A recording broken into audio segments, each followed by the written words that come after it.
And here we go, my friends. Are you ready? And welcome. Welcome to Hooked on Books, 5 ways to use Epic in your daily literacy block.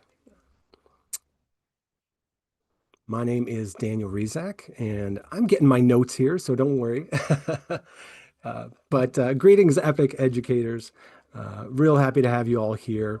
Um, as soon, we're going to be joined by some amazing Epic specialists. But first, I just want to make sure that anybody know, you all know, whether you're an Epic Pro or relatively new, that we're going to be sharing tips and tricks for our Epic users of all stripes.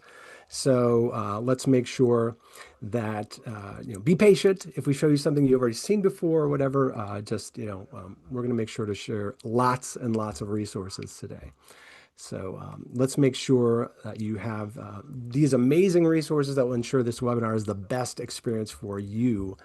But as we go along, as we do this, let's make sure that you get to know each other. So I already see that we're meeting some amazing people.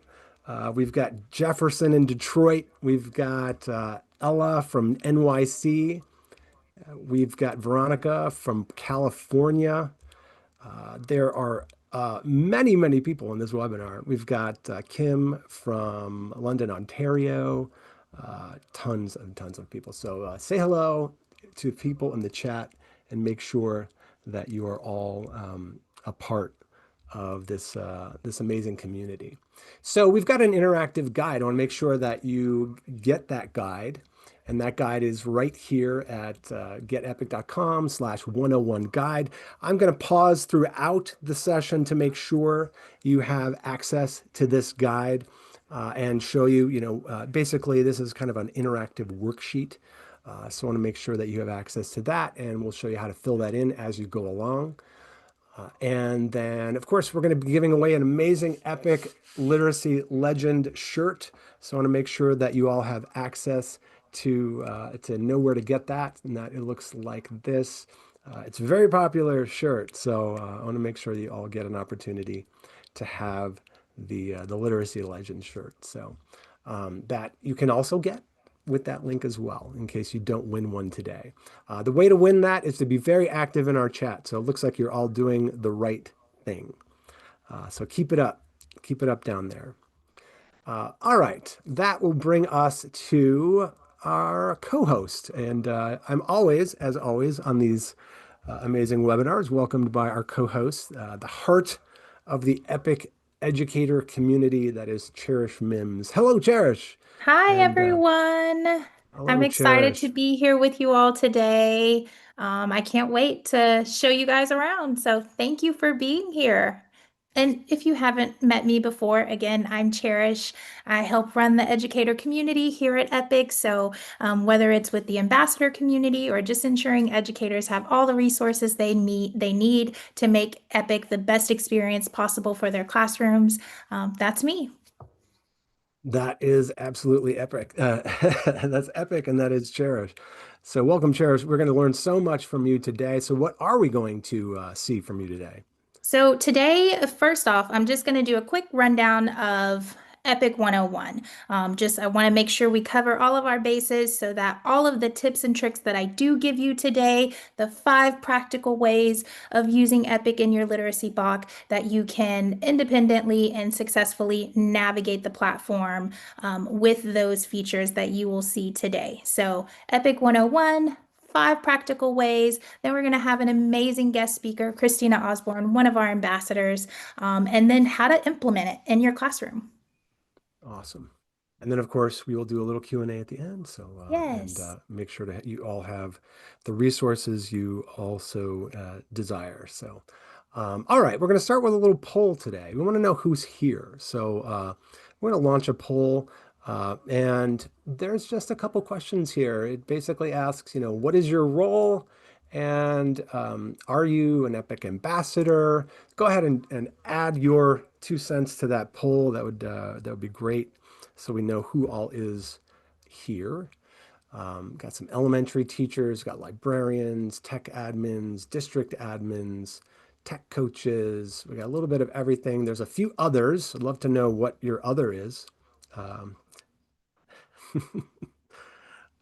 yeah, no, I've got I just saw special what. education teachers, speech pathologists. So there is definitely more in that. I'll give you another minute here or a couple seconds before we close this poll. But this is really helpful, I think, for all of us to know who else is in the audience and is part of this. We got I five just seconds. I just saw a question that said, "What is an epic ambassador?" And that makes me so happy. We'll talk Well, about we're that. We can answer that question later, but I'm so glad. Oh yeah, we're gonna make sure we answer that question. So I'm gonna end this poll, folks. Let's share those results. We've got a lot of elementary teachers here, librarians, and some others, and not as many, not a lot of Epic ambassadors. That's okay. No worries. We can teach you all about what it means to be an Epic ambassador. But let's get started with part one, which is the platform orientation. Yeah. So thank you. So looking at the platform, I'm going to just quickly show you around the dashboard, make sure feels confident on finding and assigning content quickly, and then just some of those key types of resources that we have available on Epic that make the best user experience. So if we're going to show this little snippet here, this is your educator dashboard. This is where you're going to spend 90% of your time. You're going to find several resources readily available right here from the dashboard, down to these quick links that can really help you get to exploring Epic content very quickly, as well as some teacher access of controls. Right here, you can see where you can toggle on and off the videos, the audiobooks, the read to me books for your classroom. So you can quickly access that information right there, as well as changing grade levels and your reading level system that you're using on campus. I typically would say align this to whatever your district uses. It makes finding content and personalized for your students so much easier when that is personalized. Your Explore tab is where you're going to have topics already suggested. One of my favorites, and we'll talk more about, is that learning to read, especially for my elementary educators. This is going to be your go-to to find just right books, as well as cross-curricular elements that you can readily click on if you're not quite sure what you're browsing for, but you want to see what's out there. And then again, you can always just type in the title of something that you're looking for or subject or topic. Epic will give you thousands of books and videos to choose from, and then you can always filter that content once it populates. You can filter by books, videos, read to me books, and you can see here there's quite a bit. And then the format as well. Format, fiction, nonfiction, reading level. So there's so many ways that you can really customize this exploring adventure for educators to be able to find exactly what you need when searching through Epic. That student tab there is going to take you to your roster. This is where you're going to find all the students you have rostered. You can quickly add students by clicking add or go through your different groups that you have curated through there. But that assignments tab is going to be where you can access all those different points. Here you can see when you click assignments, you can see everything. This is going quickly now. But here's the explore page. Let's say you want to assign a book, you just click assign. You can assign it to the class and then it will populate. You can go back to that assign feature. It's going slowly. And here you can see where you've assigned that to be able to track your students' progress. And then from your library here, you can click there. You can add a book to your library. It's going to go in and add favorite. You can add it to a collection, any collection you choose. And notice you can have several different collections there. And then once you go back to your library, you'll be able to see where you added those books there. So pretty easy to navigate the platform itself. You can click the next one. Yeah, yeah. Yeah, thank you. Awesome. All right. So, just a little note from me. This is a good opportunity for you to capture your learning. So I'm just going to go ahead and toggle back to this document right here. So when you see this is our interactive guide. So as we're going along, there's a tab here that says Hooked on Books. Go ahead and start writing down your rationale right there. And that would be a great opportunity. So this is really just an opportunity for you to capture your learning as you go along. And so you can start here, develop a rationale, ask, answer a few of these questions right here. That's all I'm going to say about that. But that's a great practice for you, and we'll do this a couple more times as we go along during this session. All right, let's go back to the webinar. Okay. All right. So part two, we do have another poll. Can you see my screen? I'm going to ask because last time, good, good, good. Okay. Second poll. Let me go ahead and snag my polls. There we go. And what we want to know this time is just to get a classroom pulse check. We want to understand a little bit about how you're currently incorporating EPIC into your literacy block. So that poll is live. You can go ahead and uh, dive into that. Are you doing whole group, small group, independent reading centers? Not yet. Something, pick one of those, and we'll keep that open for 40 more seconds. And then we're getting some good. We have a lot of independent reading, Yeah. small group, whole group, centers. Okay, that's great. Uh-oh, somebody needed another option. Okay, that's fine. I have one more choice, but I get you. Okay, 5 seconds.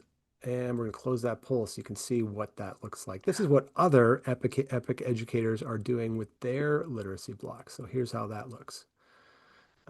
And share those results. We've got 50% of you independent reading, whole group 13, small group 15, centers, and not yet. We haven't done that part yet, but great feedback. Really good to know how you're all using EPIC in your literacy blocks. All right, next, part two. Cherish, you're on here. Awesome. Thank you. So it's really great to see the different areas people are using Epic in because those are the exact areas that we're going to discuss today. So, 5 fresh ways to use Epic in your literacy block. Whole group. Whole group is probably is the first one that I have up. For me, I feel like this is probably the easiest one to embed. What this looks like in the classroom, this could be your educator projecting a read to me text for a shared reading experience. This allows that teacher to model those think alouds, have those moments where you stop and pause and really talk and engage with the text. I love using these for whole group because one of the ones that I pick typically are read to me books. This gives the teacher the option to read it to her students or have a fluent reader reading and giving the teacher the opportunity to kind of step away and let the students have that moment themselves. This is going to help build the vocabulary exposure, listening comprehension, and just have that overall shared reading experience. So when you go into Epic, if you want to click through, from your dashboard, when you're exploring and looking for these whole group read aloud books, there's a great portion right there that says Books for Teacher Demo. You can look through those or any others that you may find. For the purpose of this one, I just want to show you one that I've kind of already found. If you put in a topic, it'll give you multiple texts that you can choose from. I typically tend to lean towards read to me books for read aloud, and I'll give you the reasoning behind that. But so here's one that I found. It's a full moon is rising. And when I click on it, I'm going to show you why I like the read to me book. So it's going to play here, and I want you to hear how it sounds. It'll play it. Hi. High tide. Bay of Fundy, Canada. Sail on a Saturday. Sail on a Monday.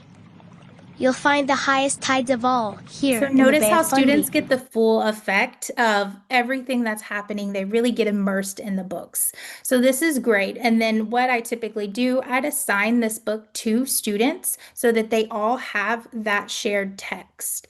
And so you'll see it within my favorites. There it is. You can assign it. And then also, I'd like to add it to my read alouds collection. You can build these collections and have all your read alouds right in one place. And so here you can see there's several that I have already in there that are used for read alouds once upon a time when I was teaching. So this is great just because really you can be reading and again having those moments with students. But then when students go off into the work period, you've already assigned that read aloud text to them so they can always go back to that book to listen to a fluent reader reading it, even if it's not at their independent reading level. They have that resource. So that's just one great way. That is awesome. And so key takeaways here, search, read to me, make number one. Create collections. That's a great one. Thank you for that. And make sure to assign as well. So those key takeaways there. And, folks, you can always use your guide as well as we go along. But what's the next strategy? So, strategy two, this is really just good teaching practices, having small group and guided reading within your classroom, but using Epic to support those groups.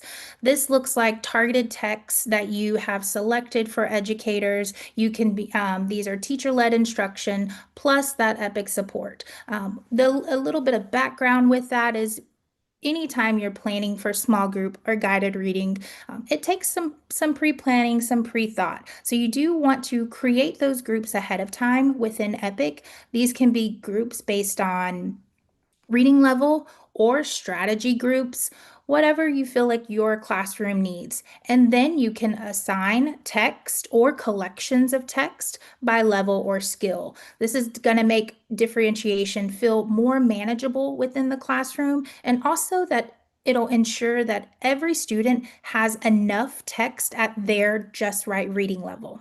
And what we have today special for you, we just released some awesome dyslexic reader books that are brand new to Epic. And so you guys will get the link to be able to view those. We haven't publicized this yet, but these are a great collection of books specifically for dyslexia that you guys get to test out and try. So we will pop that link in the chat more towards the end. But then I want to dive into Epic a little bit and show you what this looks like when creating these groups and text sets. So when you go into Epic, here you'd go to your roster. Right here from your roster, you'd create a group. You can title this group whatever you want. You can also have as many groups as you'd like. So here I'm creating reading group one, and I'm going to assign the students that I want to be included within that group. So it's going to go through those steps. And again, this can be groups based on reading level, or maybe you have a main idea group. Maybe you have an inferencing group. The possibilities are endless. So here you see me creating just another group and again, selecting those students. You can choose to add students, take away students. So maybe you have students graduate to another reading level, then you can put them in a different group. And then from that tab, you can see here where I've created those two groups. And now's the fun part, exploring that content. Remember, I told you one of those elements that I really wanted to show is through here. You can, from the Explore, change out that reading level to be able to find the targeted text. And using that Explore tab where it said learning to read, this is going to take you to all those early readers and decodables. I typically like to click again that read to me and the levels that I'm looking for. And number one, why I tend to lean towards those read to me again, because as an educator, you can read the text, you can have the student read the text, but when they're off on their own, they also have that support of having it read to them. So I love this series here because it gives you all of these words to know beforehand if you're needing some suggestions within that small group to review. And then you can see going through here, it's not reading the book to me. I'm clicking through. So those are just great options to think about when creating those collections. And again, you can see so many to choose from. Once you like it, you can create a collection specific for whatever group you're servicing. And you can title that, like this one's titled DRA 1418 Group 1. So I know this is specific for that group. And then I will just add as many books as I want to this collection. I try not to overdo it no more than 3 to 4 because I don't want to overwhelm the students in that group. Um, with the material, but you can easily just add books through there for them to be able to have to support in their teacher-led instruction guided reading, but also when they're off independent reading, they can always refer back to that collection. And so here you're assigning the collection that you just curated to that specific group.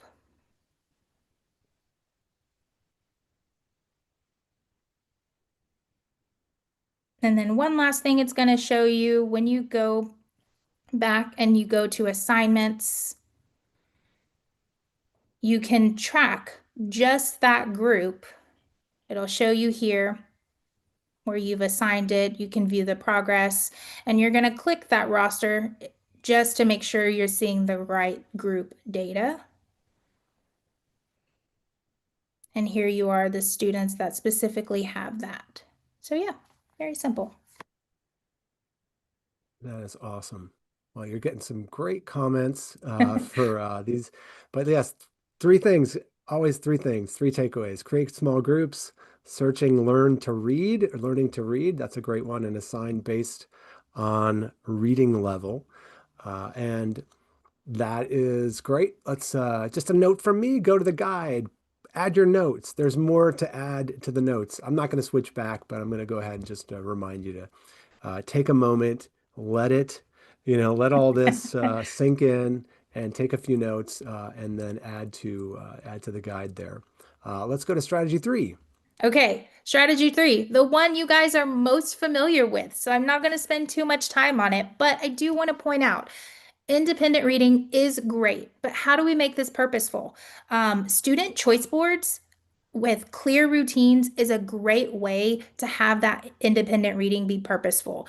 We want students to have choice. We want them to love what they're reading. So we don't want to take that away, but also having those clear routines, clear guides of what they can choose from, setting those daily and weekly goals with them that they can then track within Epic. So this looks like student libraries. You can have collections like favorites and recommendations that you then can assign to them. This is going to help really build their reading stamina and motivate them to want to read and take ownership of that reading journey itself. So I'm going to show you just a quick little choice board here that I curated. Notice it says ELA, so it's not just reading. It has different ideas within it, and it already has Epic embedded on there with some suggested things for students to do. And I linked the exact collection that I would want students to go and be able to choose books from. So here it's topic specific on whatever, we're learning, but they still have that freedom of choice for that independent reading, which then makes it purposeful. And Oh, yes, we that's have perfect. this that we can share with you guys. No, that's great. And just takeaways there, student choice boards. I don't know if there's a link for this one, but I would put it I'll grab it. in the chat. But assign specific collections and explore what's new and leveled books. But yeah, all right. We are learning so much. We're going to move right on to strategy 4. Strategy 4. So this is my favorite, and this one had the lowest amount. And I feel like it's because we love the idea of centers, but also too, it can seem kind of daunting because there's so much pre-planning that goes into this. But No need, Epic is here. Epic can be used as one of your stations or embedded within multiple stations. You just want to make sure you have those clear expectations and that accountability, very purposeful work for students when they are moving through those sections. So, how I prepare for this when using Epic, it's having those pre-assigned collections already, making sure students feel confident and independent with their navigation skills within Epic. This is going to allow for smoother rotations and purposeful independent work. I've used centers multiple times within the classroom, and I'll show you one of the boards that I kind of created using some of our Epic features. So here it's our station rotation, and you want this to be fun and engaging for students, but also to give them exactly what they need. So here would be all of my groups, and they have their own figurine that they know. And then I will have each station um, completely descripted here for students. And I would go over these descriptions before releasing them, but students would always be able to access these slides to go back over them. And then students would see clearly what station they are and when they are and what their purposeful work is during that station. I typically would post this like in my Google Classroom, or I would have this station rotation just up on the board so students knew exactly what station they were going to and when. And again, I would have one station that was completely epic focused with a collection of books that they would be able to choose from. Another station would probably be a comprehension station where they had a book from Epic and a comprehension what am I trying to say? Like a comprehension questions that immediately follow, or a writing prompt that would go with it. So just making sure that these things are visible for students and that you do emphasize what they're doing, when they're doing, how, and the materials that they would need. Very, very simple. But Epic takes some of those stations, some of that work for you already within those stations. Oh, that's amazing. You're getting good feedback, really good feedback Yay! from a lot of these friends. Good job from everyone all over the world. I love that. Chelsea and Helen and Muriel, they're saying great things. So key takeaways: create easy to maintain stations, pre-assign collections, and establish routines for those stations. And yes, some folks have asked if we're going to make sure that you we'll give you access to this presentation after, if not via email afterwards. So don't worry about that. All right. Lastly, strategy five. Go. Okay. So, flexible reading beyond the core block. We know Epic is easily embedded in your core ELA block. You can use it for whole group, you can use it for small group. But what about when kids are done with their work? Those early finishers.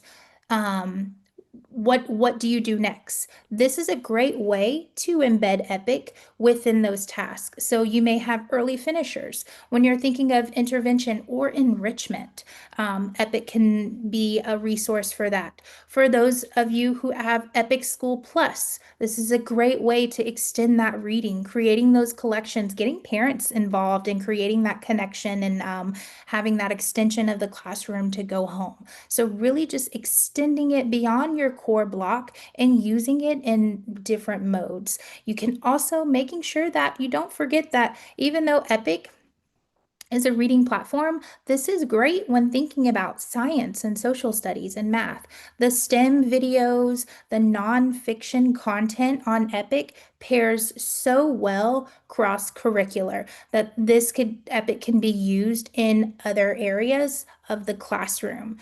You can create those collections based on topics. So if you're doing a science project on the three states of matter, create those different collections and assign those to students and give them the freedom to then explore and learn on their own with those topics. So this is really just going to increase their reading volume, which is what we want because that's building their stamina and their learning.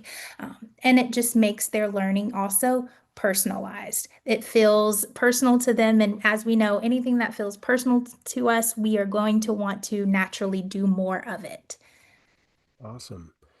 And so So, this is yeah. kind of what I would envision when you're thinking of early finishers. Having, again, choice. Choice is so powerful for students because they're taking control and ownership of their own learning. So notice how I have Epic embedded in here. I have you can read a book on Epic, watch a STEM video on Epic. These can be pre-collections that are linked on these slides for students to be able to access and have ready available to go, whether for enrichment or just additional activities when they are done.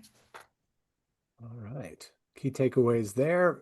Early finisher board. That was a great resource. And more good comments for you on that one from Kim. There you go. From yeah, and topic specific collections and Epic School Plus involve parents if you have Epic School Plus. Yeah. All right.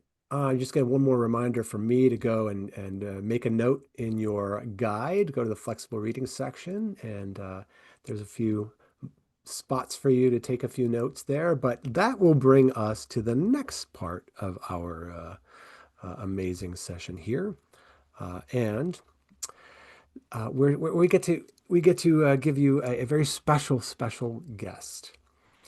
But this person is an EPIC ambassador. She's also a Maryland first grade teacher with 12 years of classroom experience and 15 years in education. She loves using EPIC to enrich her students and support student learning outside of school. She enjoys reading, of course, spending time with her 5-year-old son and playing with her Pomeranian Jack Russell mix. Welcome, everybody, EPIC ambassador Christina Osborne. Everyone, welcome Christina Osborne to Hi. the hello. Let me put the gallery view on here so we can all see you. I'm so glad that we could have you. You have a lot of great experience here. And before we get to sharing your amazing resources, I just have a couple of questions for you. You get some good Absolutely. welcomes here in the chat, by the way. But you have 12 years in the classroom. You've I seen it do. all. Um, how would you describe, or can you describe, the light bulb moment when a struggling reader finally connected with the story, either on Epic? And what did that look like for them? What is your story there? Absolutely. So my most memorable moment of kind of my light bulb moment is I had a student who was very hesitant to read independently. He would avoid it, he would not want to choose books during reading time. He would say things like, I don't want to read, it's too hard, I can't. There was a lot of I can't. When he started to use Epic, originally he was really drawn just to how visually, the visual layout of Epic it is very appealing, which kind of got him excited about using it. The way that the books are organized by interest, he was able to find a book that he was interested in. He wasn't overwhelmed. He could kind of browse by topic and what he was excited about. He could choose nonfiction books about animals, or he could choose anything that he was genuinely curious about rather than something specifically assigned. And then from there, he really enjoyed the read to me feature, which is kind of like what I would say the stepping stone for him. I noticed that throughout his reading journey, he's gotten a lot more excited about reading in general. I've noticed he's leaning closer to the screen. He's really engaged. He's not getting distracted. He wants to read. As soon as it is reading time, he is super excited. My true light bulb moment for him came, a few weeks into reading when he finally said, I can read this by myself. I have the confidence. I'm excited. He was able to attempt it without the audio support, and he was able to complete the book on his level, which was wonderful. As a teacher, that is that light bulb moment that you want to see. He was immediately excited to share his fact with me that he learned, of course, while I was teaching.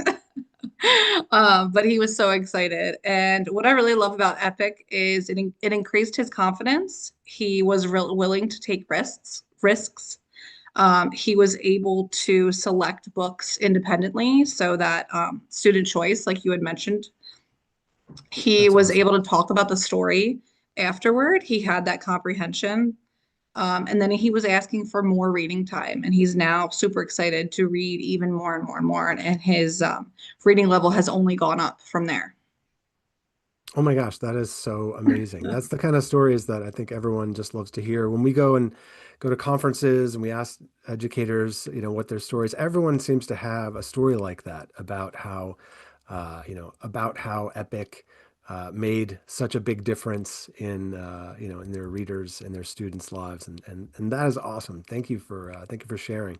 I'm going to move on to your segment here. I know you have some great resources that you would like to share. I do. Um, I'm going to share that and make sure everyone let me know if you can see your slides. All right. You ready? I'm ready. Can you see me to nod for the next slide? I can. Okay. I can. Go for it. All right. So welcome. Thank you, everybody. I love using Epic in the classroom, and I use it primarily to support research, inquiry, and IB learning. And I will talk a little bit more about what IB learning means throughout my presentation. So IB stands for International Baccalaureate. And within IB, International Baccalaureate is first grade through 12th grade. And then within the IB program, we have the primary years program, which is first grade through fifth grade, so elementary school. And it's an inquiry-based transdisciplinary curriculum framework that is used to build the conceptual understanding. So not just teaching the students the facts, but teaching them how that works. It is student-centered. It allows students to develop the tools they need to make the world a better place. I love using Epic for the inquiry-based learning. I love to give them student agency, which is the choice that you had mentioned. Within IB, we call it student agency, to help with the conceptual understanding, to help them with the research skills. It's incredibly impressive to see my students give a presentation on the research that they have done at 6 years old. And I'll talk a little bit more about that. But it also helps with transdisciplinary learning, something they learned in EPIC, they can transfer it into different subjects. So my school in particular, we do something called signature events. So what signature events are, is it just kind of, it's a school-wide event that allows the parents, the students, and all the staff to come together. And the particular signature event that I'm going to talk about is called Celebration of the Nations. It is a multicultural event where students, families, and staff are able to share and explore different countries, cultures, and traditions around the world. Within IB, we use something called ATL skills, which is approaches to learning, and then we also have ATL or ATT, which is approaches to teaching. But it allows the kids to develop those research skills, communication skills, and thinking skills. So some of our signature events are the STEM Fest, Celebration of the Nations, which I briefly spoke about, and then Earth Day. So the first step we have is STEM Fest, and I use Epic to allow the students to develop their research for STEM topics, building knowledge and excitement before our actual celebration. So within some of the research, they're able to learn about the design process. They're able to learn about some real world problems. They're able to learn about inventors. There is biographies of inventors that they're able to learn about and show their curiosity for. And lastly, they're able to look at different science concepts that are specific to them and the scientific ideas that they are focusing on. It allows for hands-on exploration and inquiry. And then kind of circling back to the first event that I mentioned was Celebration of the Nations. So like Cherish had mentioned earlier, I am able to make a collection for my group based on the country and level that we are focusing on. So this is just an example. This is actually from my coworker. The students are able to use this fact sheet and they are able to work together in order to research about the specific country. And what I love about EPIC specifically is I can have two students that are on completely different reading levels that are able to both participate and research together on using EPIC, which is wonderful. And then they're able to present together. So it really just allows for almost natural differentiation. And this is just an example of one of the collections. So for this year, we had the Americas. So we looked at North, South, and Central America. And then those are the six countries that my students have chosen. And so an example of Mexico is you can kind of see where it says level. You can look at the different levels that the students can, that I can assign to the students. So somebody that's on a 2.7 could work with someone on a 3.3, both researching about Mexico, and neither one would know that they're on different levels and they're able to work together with it. So another signature event that that we use is for Earth Day.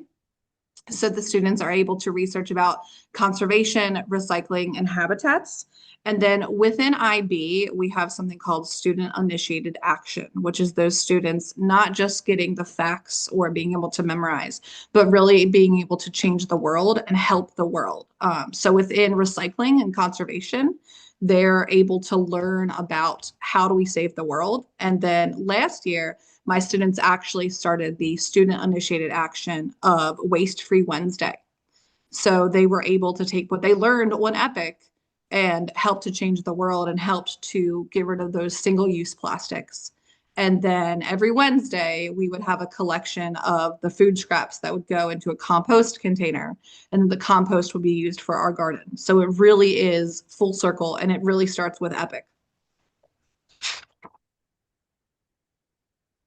And another way I use EPIC is with my units. So within IB, I don't know if you're familiar with IB, but within IB, we have specific units that we all relate to. So an example would be how the world works, and we're looking at natural cycles. So to start this unit, instead of giving the students all of the information on natural cycles, I allowed them to research. I allowed them to research what is a cycle? What does that mean? Which gave them the ability to recognize cycles within math or recognize it within different areas. And I feel like that made the connection even stronger for them as opposed to me just talking at them. EPIC allowed my students to grasp more of the conceptual understanding as opposed to just those base level facts.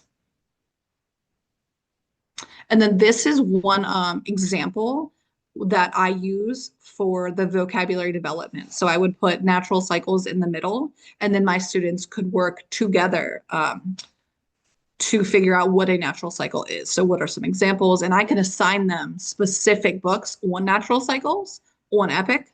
I could also now make a group. Thank you, Cherish. I did not know that before. And then lastly, they could just research for themselves natural cycles or natural or cycle or what is it. So that's another reason why I really love EPIC, because they can kind of do that backwards mapping as opposed to me just talking at them. This is the definition. And then we can come together with our research and we can come up with a class definition. And I have noticed that the students are able to retain the material a lot easier and a lot better when we do kind of that backwards mapping as opposed to me just telling them this is the answer, this is what this means kind of thing. They're able to recognize it in other areas and really they're just able to continue with that conceptual understanding. All right, and then lastly, it helps students with student agency, which is that voice and choice area. EPIC puts students really in the driver's seat for learning. It fosters ownership, motivation, and allows them to be self-directed. It allows them to ask those questions and find out the answers. It allows them to choose texts, follow their interests, ask questions for themselves, and then, because we know we have kids asking Lots of questions. It allows them to also answer the questions for themselves or answer the questions as a group. And lastly, it really just allows them to drive their own learning. I am just an advocate. They are, they are making the curriculum, they are teaching each other, which is great.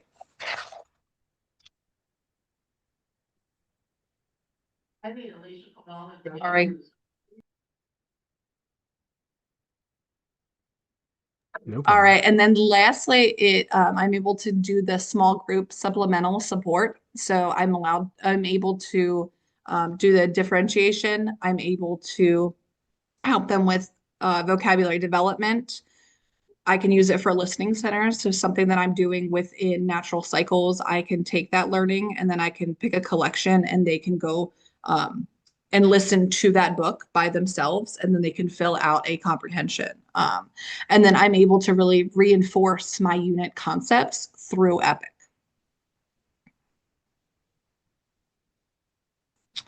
All right. And lastly, Epic has a big impact on learning for my students. It allows them to have those research skills. They're really able to not just research, but they're also able to present at these signature events. It is incredible how a 6-year-old is able to stand up in front of parents and fully, tell them about why it's important to protect the earth. It allows them to have inquiry, and lastly, it allows them with that conceptual understanding, not just can I talk at you, but can you fully tell me what you're thinking and explain it to someone else? Oh my Lord. There are so many resources. I know Christina, that was a this lot. is no, it's so great. This is great. Thank you so much. I mean, this is like gold for everyone here. So big thanks to Christina Osborne for sharing so many things. And of course, we're recording this. You can go back, you can take screenshots, you can do all that if you haven't done it. But we're gonna keep moving on. And I'm just gonna everyone you can give like a little heart or a little, round of applause for Christina. That was awesome. Back to you, Cherish. We've got one way to make it work for your classroom. So let's wrap it up. Let's bring it home. Perfect. So now that you've gotten all of these great strategies, how do you make it work in your classroom? You definitely want to make sure that the strategy that you're choosing is right for your grade level. And then planning for success is key. Making sure you're set up for success, meaning having the proper materials, having those clear routines, visuals for students are going to be great. Too much choice, curated collections. Okay. When students have the ability to just explore everywhere, it can become overwhelming. One way to help that is curate those collections. I did see someone mention about behavior and things like that, and managing that with stations, modeling and practice. Repetition is key. You can go to the next slide. The more you do it, trial and error, the better it will be. We will also have this resource here for you. This is just kind of like a literacy block planner, integrating Epic. So some of those strategies we talked about, you can pick one, figure out how you want to implement it, and this will kind of walk you through some of those steps. Again, trial and error, practice, modeling is going to be key to making this work for your classroom because every classroom is going to look different. Every student is different. What works for one may not work for the other. So practice, try, and I promise you, you will find the just right fit for your room and your students.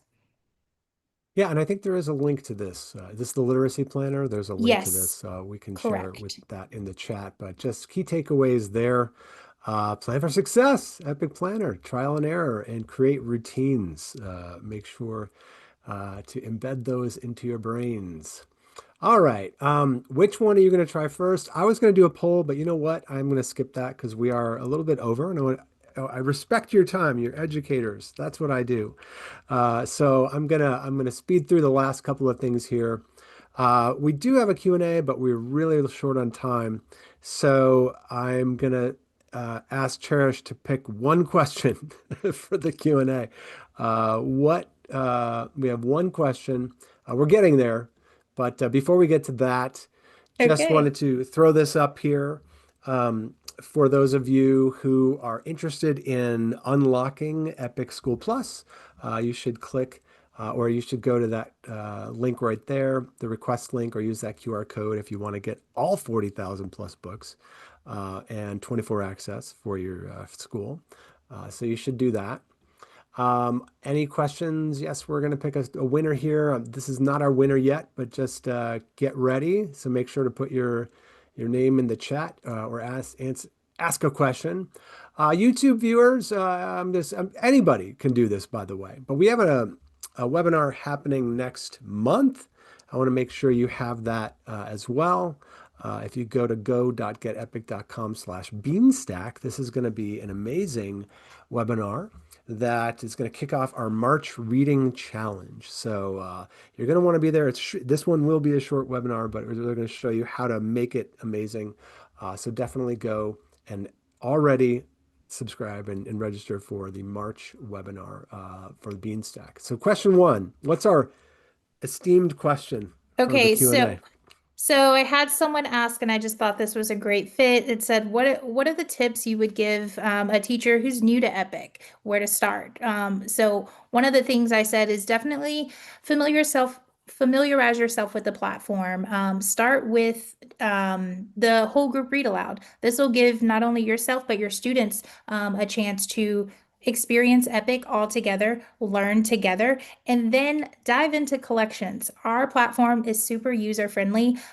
So once you just jump in there and you dive in, you will find that you can navigate and create these amazing collections, create these groups very, very easily. But also know that we have an educator's resources page with great videos that you can access at any point in time to help out as well. That is amazing, and thank you. And by the way, I just want to say, for those of you that did ask questions in the Q&A, we're going to harvest your questions, and I think we're going to share those with some folks who can answer them and get back to you. So we did that in the last webinar. I think people really liked that. So that is all we have, at least for the quick Q&A, but I do want to name a t-shirt winner before we are done. And so lastly, before we get to our t-shirt, we are going to throw this survey link into the chat as well. And so please take our final survey. Tell us how we did. I hope you learned something. You got something out of this. We had a great guest speaker. We had all these resources. So please take our survey. And you can click on the link and then go ahead and finish that before we're done today. But one more thing, and that is, who is the t-shirt winner for today's webinar? Cherish, short drum roll. Uh, We put I it don't know there if you in can the, hear that. It is going to be, oh man, hold on. I just had it. we had it in the notes. I did. I have to go back. The suspense. Oh, I'm so sorry. I'm so No, sorry. it's okay. It's okay. It's okay. No, Um, I don't want to mess up the name. I do kind of remember what I said. I Oh, think I'm just gonna say it, and I apologize if I mess up your name. I do remember. I think it was Chelsea Oates Mask. I think that was how you said the last. Oh, Chelsea, I'm sorry if I botched that, but I will make sure um I get you your information. I get your oh, no information and get worries. you that shirt. All right, Chelsea, that's great. Okay, my friends, that is going to do it for us today for Hooked on Books. And let me just say, I just want to thank you all for also, you had great questions. I know we tried to answer some of them in the Q&A. But thank you for being here today. Huge thanks to Cherish, our guest Christina. Thank you to all of you and all of you for making this possible. Remember, let us read together at getepic.com. And thanks again for joining.